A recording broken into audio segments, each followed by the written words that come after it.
They say every family has secrets. Some are silly, some are awkward, and some get slipped into your drink. I never thought I'd be the guy who catches his mother-in-law trying to drug him at Thanksgiving dinner. But that night, that glass of sangria, it changed everything. Hi, I'm Travis Cole, a wildlife photographer based in Boulder, Colorado. I've tracked bison through blizzards and stared into the eyes of grizzly bears, but nothing prepared me for the jungle that is my in-laws' dining room. This is not just a story about revenge. It's a story about control, about breaking cycles, about choosing your own path even when the people closest to you try to rewrite it for you. And yes, there was a hidden camera. Yes, someone got very sick. And yes, there's a USB drive involved. Because why not? This is 2025. But more than all that, this is a story about standing your ground with quiet courage and a camera in hand. Because sometimes the most powerful thing you can say is simply no, not this time. Now, we know everyone's got a story. Maybe not involving drugged cocktails, but maybe it's that time someone told you who you should love, what job you should take, or how your life should look. If you've ever been pushed, judged, or underestimated, we want to hear it. Click the pinned link in the comments and share your story with us, 100% anonymous. We'll choose the most powerful ones and retell them with heart and dignity, just like this one. And for every 1,000 views this video gets, we're donating $1 to help individuals breaking free from toxic situations. Because stories heal, and sometimes they change lives. Ready? Let me tell you how one swapped glass turned into the story that rewrote everything. She handed me the glass with a smile. I handed it to her husband. And 45 minutes later, the truth hit the fan, along with everything else in the bathroom. Let's rewind. It was Thanksgiving. You know, the holiday where you're thankful for family while quietly praying for Wi-Fi in the guest room and a fire alarm that goes off before the turkey catches fire. My wife Ellie and I drove 3 hours that morning to her parents' place in Evergreen, Colorado. It's one of those big colonial-style houses with more guest soaps than guests, and a fridge so full you can't find the butter unless you have a GPS. Carla, my mother-in-law, is the kind of woman who gives gifts with hidden meaning. Like a self-help book on improving communication the year Ellie and I got engaged. Or a plant labeled low maintenance on our anniversary. Subtle, right? Richard, her husband, is worse. He thinks love is measured in matching retirement portfolios. The man once told me, over dinner, that the greatest blessing in life is compound interest. Ellie says they mean well. I say they mean control, gift wrapped in passive aggression and cranberry sauce. The moment we walked in, Carla gave me her usual air kiss and whispered, "I made something special for you, Travis, my signature sangria, just for you." And she smiled that smile. You know the one, like a cat handing a mouse a gift bag. I didn't say a word, just nodded, took the glass, and quietly swapped it with the one meant for Richard. Because something felt off. Not just the drink, but the whole energy of that day. The over-decorated table, the polite tension, the way Carla kept watching me like a game show contestant picking the wrong door. I wasn't trying to prove anything. I wasn't looking to start a scene. I just wanted to survive Thanksgiving without having to Google, "Can you overdose on cloves?" But when Richard turned pale halfway through dessert, rushed to the bathroom, and didn't come back for 20 minutes, well, that's when everything changed. It wasn't about the sangria anymore. It was about what they were willing to do to stay in control and how far I'd have to go to stop them. There's a special kind of silence that follows when you tell someone you're a freelance wildlife photographer. It's not the kind of silence that says, "Wow, that's incredible." It's the kind that says, "Oh, so no health insurance?" That's the silence I've lived with for 8 years, especially at Carla and Richard's house. To me, photography isn't just work, it's how I see the world. I've crawled through mud to photograph baby foxes at sunrise. I've camped in -10-degree weather to get one clean shot of a snow owl in flight. Those moments, they mean something to me. They're beautiful, unfiltered, real. But to Richard? Must be nice, he says every time, like I'm describing a lifelong vacation. Once, I showed him a National Geographic cover I shot. He skimmed it and said, "That's cool, but what's your exit plan?" Carla tries to be more subtle. At parties, she introduces me as Travis, Ellie's creative partner. One time, she said I was a nature blogger with a camera. I almost choked on my mini quiche. Now look, I get it. Richard built a whole career in finance. He wears suits that cost more than my entire camera setup. He believes in numbers, returns, safe bets. To him, I'm just one expensive lens away from being unemployed. And for a long time, I let that get to me. I started second-guessing myself. Should I have chosen something more stable? Should I have gone corporate, worn a name badge, said synergy in meetings? But here's the thing. Every family has a scoreboard. Some track promotions. Some track how early you retire. Mine tracks moments. Wild ones, quiet ones, honest ones. And that scoreboard, I'm proud of it. Still, back then, I kept quiet, smiled through dinners, nodded when Richard asked about my fun hobby. Because I thought if I just worked harder, if I got published more, booked bigger clients, they'd see me, understand me. Spoiler alert, they didn't. But that blind spot, it taught me something. Just because someone doesn't value your path doesn't mean you're lost. Their map isn't your map. And not every trail needs a tie and a time card. And yet, despite everything I knew about myself, about them, I still showed up to Thanksgiving dinner, still shook Richard's hand, still complimented Carla's centerpiece, still took the drink she handed me. Because some lessons, they take a second to understand, and a single sip to change everything. Carla doesn't believe in confrontation. She believes in embroidery and matching place cards and sangria that comes with suggestions. That's how it's always been in her house. No shouting, no name-calling, just carefully curated digs wrapped in politeness, like a compliment in a chokehold. Take the time she gave Ellie a cookbook titled Meals for the Chronically Overcommitted. Said it was in case Travis ever decides he wants something warm at home. Or when she gifted us monogrammed towels, except mine had a typo in the initials, twice. Once, when Ellie and I shared that we were thinking of starting a family, Richard pulled me aside. He didn't smile, didn't blink, just said, "Kids are expensive. Maybe think about getting a more practical job before adding responsibilities." It wasn't advice. It was a verdict. But see, I wasn't new to this. Their version of communication was always laced with performance. Dinner was theater, conversation was chess, and every Sunday night felt like I was being politely audited. Ellie saw it too. She'd squeeze my hand under the table whenever things got awkward, her silent apology for a family that measured worth in spreadsheets and school rankings.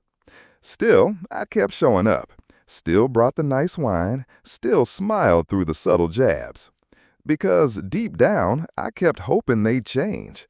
That if I was respectful enough, successful enough, agreeable enough, they'd finally see me as more than the guy with a camera in a flexible tax bracket. But the truth? People don't change just because you earn their approval. Sometimes, the more you bend to be accepted, the easier you are to control. And somewhere in the quiet corners of that house, I started to feel it. That little twinge in my gut that said, "You're not being hosted, you're being handled." So when Carla pulled me into the kitchen that night, holding 2 glasses of sangria, one for Richard, one just for me, and glanced around like she was passing state secrets, I smiled back. But this time, I trusted the voice in my gut over the look on her face. Some betrayals are loud, some are messy. This one came in a crystal glass with orange slices and a sprig of mint, and for once, I didn't swallow it just to keep the peace. It happened just as Carla was passing around her famous pumpkin bread pudding, the kind with the perfectly burned top and the backhanded compliments baked in. Richard took one sip of the sangria I'd handed him, mumbled something about the cinnamon being too strong, and then everything shifted. He went pale. Sweat glistened on his forehead like Thanksgiving gravy, and without a word, he pushed back from the table and disappeared down the hallway. At first, everyone tried to act normal. Carla topped off glasses. Ellie made an awkward joke about altitude sickness. But the sounds coming from the guest bathroom weren't subtle. They were biblical. I sat there, eating quietly as the walls vibrated. The smell of potpourri couldn't mask whatever was happening back there. And Carla? She didn't touch her sangria. She kept looking at me. Not with confusion, not with concern, with recognition. In that moment, we both understood something without saying a word. She knew, I knew. And for the first time in years of Sunday dinners, I didn't look away. I didn't accuse. I didn't yell. I just folded my napkin, took a small bite of dessert, and waited. There's something disarming about silence, especially when someone expects you to explode. After 20 minutes, Richard emerged, shaky, shirt untucked, eyes wide and wild. He claimed it was shellfish. Carla muttered something about bad oysters, even though no oysters had been served. Ellie rushed to help her dad. And I slipped the untouched glass Carla had handed me into my camera bag. Not because I had a plan, but because I knew I couldn't keep pretending things were fine anymore. That night, I lay in bed next to Ellie, listening to her breathe, wondering what kind of family believed love required obedience, and what kind of man I was becoming by letting it continue.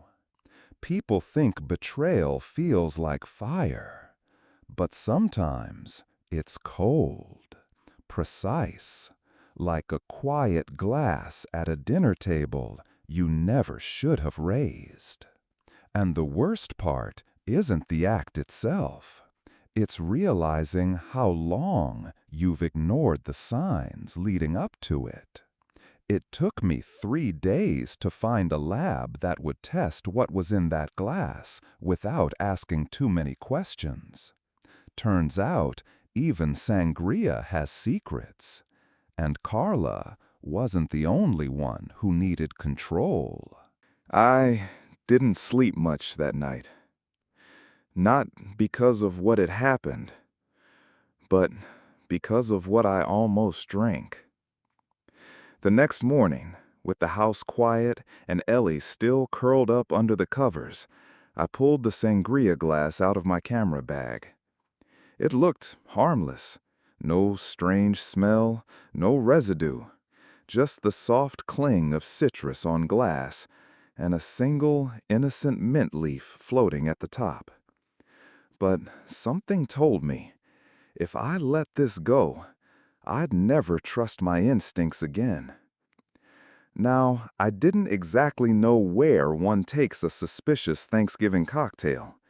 It's not like CVS has an aisle for potential in-law sabotage. So I called Matt. Matt is an old college friend, now running an independent toxicology lab in Denver.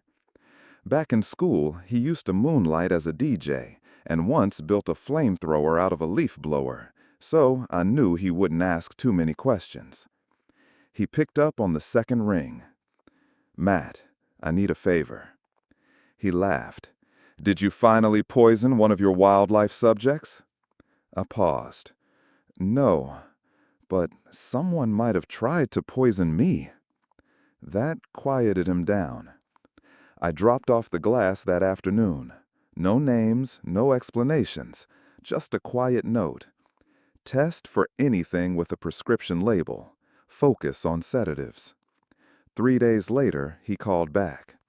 His voice was flat, controlled. "Travis, that drink had benzodiazepines in it. Strong enough to knock you out for hours. Could cause memory loss, disorientation. You sure this was an accident?" I didn't answer him right away, because I wasn't sure what scared me more. That Carla did it on purpose, or that this wasn't the first time. Matt offered to email me a full report. I asked him to print it and hand it to me in person. I wanted a hard copy, something I could hold, because if things were going where I thought they were going, I'd need more than gut feelings to stand on. Later that night, as Ellie flipped through old family photo albums on the couch, I sat in my office scanning through the lab results. Numbers, terms, dosage levels, clinical words for something that felt anything but clinical. And right there, under substance detected, I saw the name of a drug I'd never heard of, but now could never forget. Truth has a weird way of changing you. It doesn't yell, it doesn't break doors down. It just sits there, quietly, waiting for you to stop making excuses. That night, I didn't confront Carla. I didn't tell Ellie. I told myself I needed more proof. But deep down, I think I just needed more courage. So I started digging. Old medical records, pharmacy data, neighborhood gossip. And what I found wasn't just disturbing. It was systematic. There's a saying my dad used to use back in Tennessee. If someone shows you their game, don't act surprised when you lose by their rules. For a long time, I thought Carla and Richard were just difficult, traditional, protective, maybe a little rigid. But after that lab report, I stopped thinking of them as overbearing parents. I started thinking of them as players. And manipulation? That was their favorite sport. I began with the prescriptions. Carla had 3 active benzo prescriptions from 3 different doctors, each with slightly different spellings of her name. She'd filled them all for years, sometimes doubling dosages without explanation.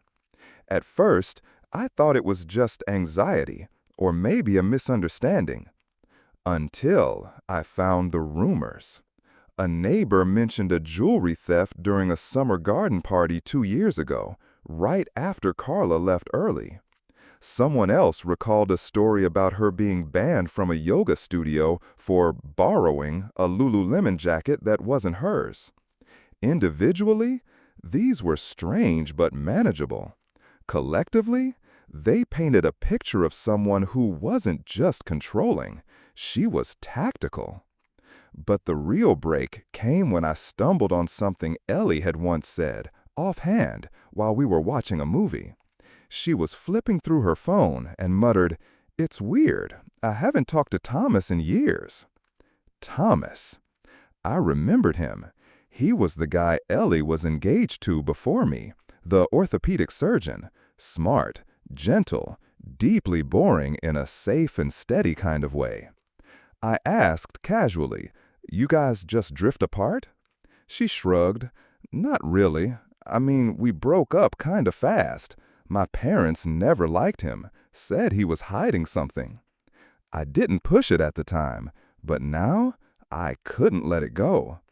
I called an old college friend of hers, Bethany. She didn't hesitate. "Oh my God, Travis, that whole thing was awful. Thomas didn't do anything wrong. Carla and Richard just didn't want him around. They convinced Ellie he was cheating, made up fake texts, showed her bank statements. It was sick." And that's when the pattern snapped into place. Every time Ellie got close to someone who challenged their authority, that person disappeared. Thomas, a former roommate they claimed wasn't clean enough. Even her art professor in grad school, who suddenly stopped emailing her after a mysterious complaint. It wasn't parenting, it was sabotage. And I realized this wasn't about me. It never had been. It was about control. Control over Ellie's choices, her relationships, her future. And now, their control had extended to our marriage. The problem with players is they never expect the game to be recorded. That's when the USB arrived. No return address, just my name in handwriting I didn't recognize. Inside was footage, home security from their own house. And what it showed would rewrite everything I thought I knew about that night. It showed up on a Tuesday? No note, no return address, just my name, scribbled across a padded envelope, like it had been packed in a hurry. Inside, one USB stick and a sticky note that read, "You should probably watch this." I plugged it into my laptop and stared at the folder labeled Dinner Front Kitchen Cam. My heart dropped before the footage even played. There she was, Carla, standing in the kitchen, back to the camera, humming while arranging 2 wine glasses. She opened a drawer, pulled out a small bottle, and poured a few clear drops into one of the glasses. Then she paused, looked around, and smiled. The footage didn't lie. She drugged one of the drinks. No drama, no hesitation. Just the same steady hand she probably used to frost cupcakes or write birthday cards. A few minutes later, I walked into the frame. She handed me the drink. I smiled back. Then I picked up both glasses and left the room. No dialogue, no debate, just a story told in motion. I thought that was it. But The folder had more. One clip, labeled Living Room, 2 days later. In it, Carla and Richard are arguing, quietly but intensely. You hear Richard say, "This isn't the first time you've done this." And Carla, barely looking up, replies, "She'll never choose him over us. She never has." I leaned back in my chair, stunned. Not because of what they said. By now, that part didn't surprise me. What shook me was how routine it sounded. Like this was just normal. As if trying to fracture your daughter's marriage was no more controversial than sending back cold soup at a restaurant. I scrolled down. One last video. Dining room, night.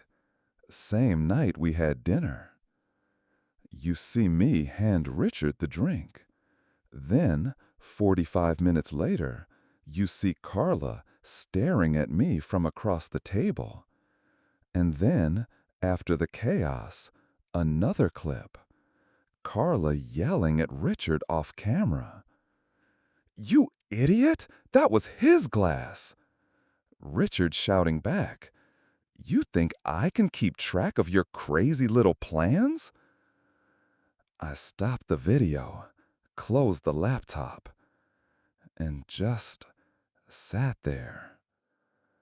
Not angry, not even shocked anymore. Just tired. Because now it wasn't just about the drink. It wasn't just about me. It was about how far they'd go, how many stories they'd twist, people they'd sabotage, relationships they'd fracture, just to stay in control of Ellie's life. I stared at the screen and whispered out loud, "How long have they been doing this?" That's when my phone buzzed. It was Vanessa, Ellie's sister-in-law. One line. "I figured you deserved to know. They tried the same thing with me." Turns out I wasn't the first. Just the first who got it on video. We hosted it on a Sunday. Same day, same time, same routine. But this dinner wasn't about family tradition. It was about truth. Ellie thought it was just a small get-together. Me, her brother Owen, and his wife Vanessa. I didn't tell her what was coming. Not because I wanted to blindside her, but because I needed her to see it before it was explained away, reframed, softened. Because when people you love lie to you for long enough, even the truth starts to feel suspicious. We served pasta, simple. The conversation stayed light for a while. Owen made jokes about fantasy football. Ellie asked about a neighbor's new dog. Vanessa sat quietly, fidgeting with her napkin. When dessert came, I plugged my laptop into the TV. No warning, no speech, just, "There's something you all need to see." The room went still. I pressed play. First, Carla in the kitchen, pouring the drops. Then, me entering the room, unknowingly stepping into a plan that wasn't mine. Then, the fight, Carla yelling at Richard for drinking the wrong glass. Ellie didn't say a word. Then came the audio clips. Richard muttering, "She'll never choose him over us." Carla's voice, low and cold. "We've been planting the seeds. By the time I'm done, she'll think the divorce was her idea." Ellie's face changed. First confusion, then something else, something like grief. And when the final clip rolled, Carla and Richard talking about how they'd done this before, how Thomas had been handled, she whispered, "I thought they were protecting me." I paused the video. Owen looked stunned, his jaw clenched, his fists tight. Vanessa reached over and gently took his hand. "You think they suddenly liked me after we had James?" she said. "They didn't accept me. They used me, because a grandchild means leverage." Ellie sat there, her eyes glassy, staring at nothing. Then she stood up, quiet, controlled, and said, "I need to talk to them." That night, we drove to her parents' house. She didn't yell, she didn't beg, she just walked in, sat down, and pressed play again, this time for Carla and Richard. And when it was over, she stood and said, "You don't get to decide my life anymore. You don't get to control who I love or how I live. And if you try again, you won't be part of it." Carla cried, but not the kind of crying that comes from regret, the kind that comes from losing control. Richard just sat back in his chair, stunned, like a man who never expected his own children to stop playing the game. Sometimes the hardest part of telling the truth is watching the people who raised you flinch at the sound of it. After that night, nothing was ever quite the same. Not broken, but not pretending either. About a week after the dinner, Richard called. His voice was calm, almost warm, like none of it had happened. Like I hadn't exposed their schemes on a 55-inch flat screen in their living room.